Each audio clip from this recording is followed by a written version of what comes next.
दोस्तों, छत्तीसगढ़ प्रदेश के कार्यालय जिला पंचायत बालोद में कुछ पदों की यहां पर भर्ती निकली हुई है। इसके लिए नोटिफिकेशन जारी हो चुकी है। आप देख सकते हैं कार्यालय जिला पंचायत बालोद छत्तीसगढ़। यहां जो है दोस्तों कुछ पदों के लिए जो है विज्ञापन जारी हुई है। चलिए इस भर्ती से संबंधित सभी महत्वपूर्ण जानकारी आपको मैं बताता हूँ। क्या है इसकी अंतिम तिथि, क्या है यहाँ पर आवेदन करने की प्रक्रिया, सब कुछ मैं यहाँ आपको बताऊंगा। दोस्तों जो है आप आवेदन करने की अंतिम तिथि को यहाँ पर देख पा रहे हैं। अंतिम तिथि को मैं बता दूं यहाँ पर दिया हुआ है 12 फरवरी 2025 को। यहाँ पर शाम 5 बजे तक जो है इसके लिए आवेदन कर सकते हैं मांगी गई सभी दस्तावेजों के साथ। यहाँ पर जो है दोस्तों कहाँ आपको आवेदन करना है वो भी यहाँ पर लिखा है। मुख्य कार्यपालन अधिकारी जिला पंचायत बालोद, जिला बालोद छत्तीसगढ़। किसी पंजीकृत डाक या स्पीड पोस्ट के माध्यम से सभी दस्तावेजों को आप समग्र रूप से भरकर आवेदन कर सकते हैं। ईमेल या फिर ऑनलाइन किसी भी माध्यम से किए गए आवेदन स्वीकार नहीं किए जाएंगे। सिर्फ डाक या स्पीड पोस्ट के माध्यम से किए गए आवेदन स्वीकार किए जाएंगे। यहाँ पर आप पद का नाम देख लेते हैं और पदों की कुल संख्या, सारा चीज़ यहाँ पर आपको देखने के लिए मिल जाएगा। दोस्तों यहाँ पर पद का नाम दो तरह से है, क्षेत्रीय समन्वयक और दूसरा लेखा सह MIS सहायक। तो इस तरह से दो पद हैं और उनके लिए पदों की संख्या आगे दी हुई है। क्षेत्रीय समन्वयक के लिए 4 और लेखा सह मिस सहायक के लिए 1 पद यहाँ पर दिया हुआ है। वर्गवार अगर आप पदों का विवरण देखेंगे तो यहाँ पर वो भी आपको देखने के लिए मिल जाता है। अब चाहे तो यहाँ पर वर्गवार पदों का विवरण भी देख सकते हैं।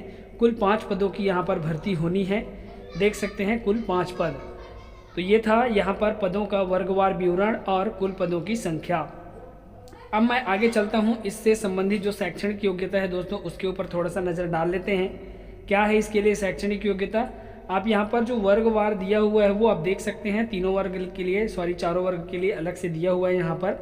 तो चलिए मैं थोड़ा सा स्क्रॉल डाउन करता हूँ और आपको दिखाता हूँ कि यहाँ पर इसकी शैक्षणिक योग्यता क्या है।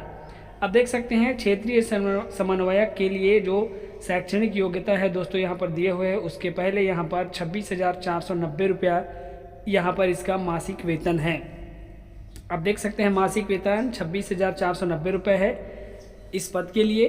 और अब हम शैक्षणिक योग्यता की बात करें तो यहाँ पर दिया हुआ है किसी मान्यता प्राप्त विश्वविद्यालय से किसी भी विषय में स्नातक होना चाहिए और दूसरा आपको DCA या फिर PGDCA का डिग्री होना अनिवार्य है, अर्थात कंप्यूटर की डिग्री होना अनिवार्य है। और यहाँ पर लिखा हुआ है ग्रामीण विकास विभाग में कम से कम 1 वर्ष का जो है यहाँ पर कार्य अनुभव भी मांगा गया है।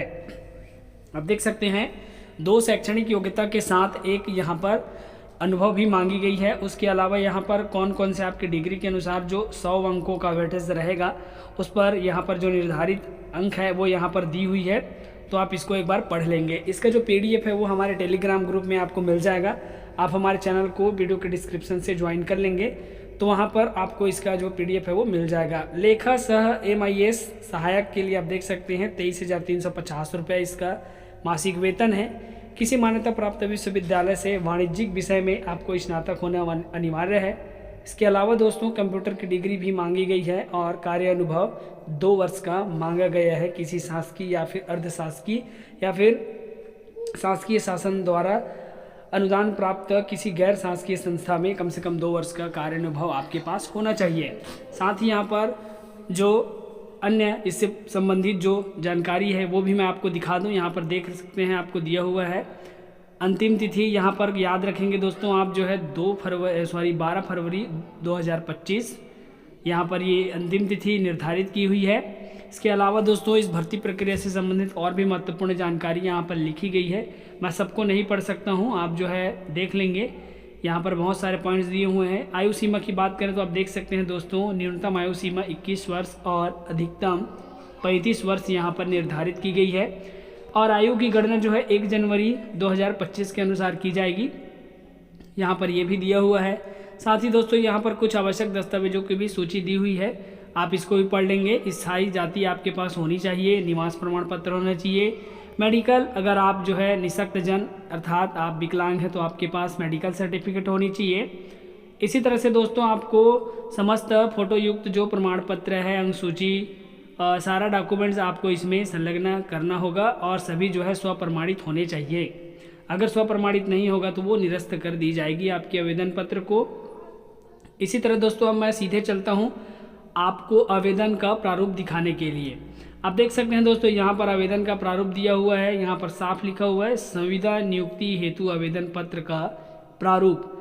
यहाँ पर लिखा हुआ है आप जिस पद के लिए आवेदन करना चाहते हैं और संबंधित जिले का नाम कि आप जो है इस जिले से यहाँ पर आवेदन कर रहे हैं। इतनी जानकारी आपको यहाँ पर भरना है। इसके अलावा इस आवेदन पत्र में सारी जानकारी यहाँ पर आपको मांगी गई है।